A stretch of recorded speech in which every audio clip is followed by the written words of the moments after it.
So at these flight schools that are rushing you in the cockpit, hurry, hurry, hurry, go, go, go, they're doing nothing but trying to make the dollar spin, dollar, dollar, dollar, dollar, dollar, dollar, dollar. This is so ridiculous, I can't believe I'm even gonna say it. Some Nimrod instructor out there decided in a training environment to give a student a hydraulics off engine failure. Who does that? Hydraulics off and an auto rotation at the same time. I don't know of anybody that's done that. I mean, maybe some specialized school somewhere. We're talking everyday training environment. And I got this direct from a manufacturer. They were appalled. I couldn't believe it when he told me. Yes, you should do hydraulics off training when appropriate. You need to know how to land the aircraft if the hydraulics failed on you. We need to know how to do auto rotations, obviously. It's part of the practical test. You need to know how to do it. But to combine a hydraulics off along with an engine failure, this is where the terminology I used recently from a helicopter manufacturer, somebody that said, instructors are killing our industry. Every time an instructor says, well, I like to show people, well, I like to do this. Could be a good thing, but a lot of the times it's not going to be a good thing when it's, well, I like to, well, I came up with this. No, there should be a standard of training, and we know what a good standard of training is. In helicopters, you fly them basically the same way. Slow, smooth, methodical, smooth inputs, by the POH, by the syllabus, the course of training laid out by the manufacturer, whatever that may be. The instructor's coming up with, well, I like to do, I can't even, I just told the girls, turn the camera on. And I'm just going to shoot this in a heartbeat because I was sitting there appalled, sitting on the couch, thinking that I was even going to say this in a video. Like I said, there might be some extreme specialized course somewhere where that's an appropriate course, but this was a normal training environment. This instructor was not taught this. He wasn't given this training anywhere, was never told to do it. This instructor just decided it was a good idea to give somebody an auto rotation with a hydraulics off landing. You know, get what you pay for. Go find the cheapest instructor out there in the cheapest flight school and shop around to save money. You know, people complain about what we charge sometimes. Well, guess what? You're going to get a good, professional, solid base of training that's acceptable anywhere you're going to go and fly. You're not going to get hydraulics off auto rotations. You're not going to get, oh, here's a good one. We had a gentleman come up for a private, and he was bragging about how him and his instructor did 27 auto rotations in an hour. And my mouth dropped open. I'm like, you did what? I said, you got to be kidding me. 27 auto rotations in an hour. What did you learn in that 27 autos? And I still almost can't hardly believe that one. And then a recent one. Pilot's flying with us. He does a great job in the helicopter, and we're discussing different things about his training. And it just came up. I'm like, we were talking about the size of the pattern, and he was, struggling a little bit and making it so tight. And I'm like, what are you doing? He's like, well, I got to get this pattern done. I'm like, what are you talking about? What's the big rush?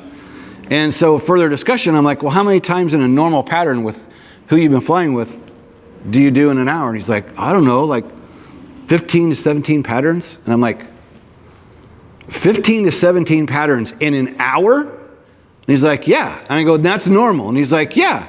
I go, how did you learn anything doing 15 to 17 in an hour? I go, when I'm going out here and doing training with somebody, we like to be back here shutting down at 5-0, landing, starting to cool things down, work on your shutdown so that the flight's an hour.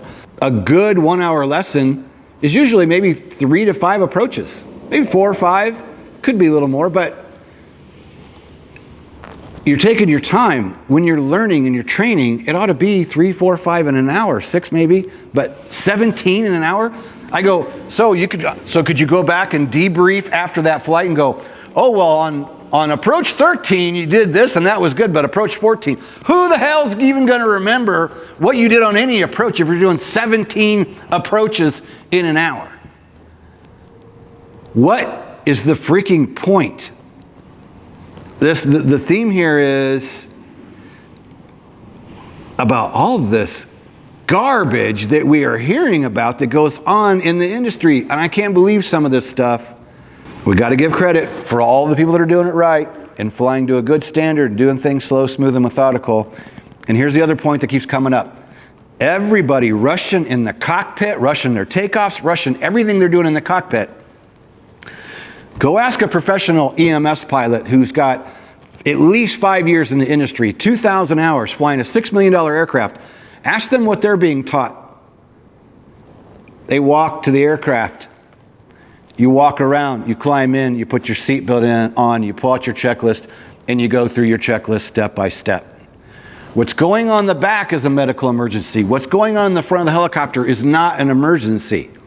Slow, smooth, methodical, so you don't make mistakes and you get everybody there safely. So at these flight schools that are rushing you in the cockpit, hurry, hurry, hurry, go, go, go, they're doing nothing but trying to make the dollar spin, dollar, because they've got thousands of dollars going out in a month in their hangar and their helicopter payment and their insurance and their fuel and their breakdowns.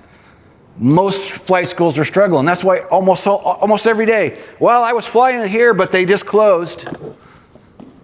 And not only that, do you hear, well, I had, $10,000 on account, and all of a sudden I went to this flight school and there was a chain on the door and they were gone. Because people take a bunch of money from somebody, they're trying to pay those bills, and it gets to the point where they can't do it any longer, and somebody comes along, the bank comes along and closes the doors for them. This, in our training environment, is killing the industry. I don't care who you are, where you're flying. If they're rushing you in the cockpit, if they're doing auto rotations with hydraulics off, they're flying you 17 times around the pattern in an hour for a lesson, I would, hands down, go somewhere else. I had to rant, man. I just can't believe the amount of horse shit that we hear about. And it comes in every week. It's not that hard to be good. It's not that hard to do things right. It's not that hard to slow things down.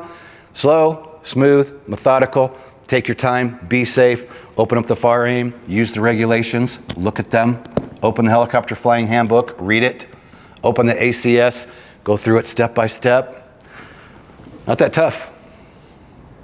It's not that tough. If you think that your flight school sucks, it probably sucks. If you're feeling like something isn't right, you need to change flight schools. Change instructors, maybe, if even just an instructor could be the problem. If in your gut and your heart you feel like things ain't right, they're probably not.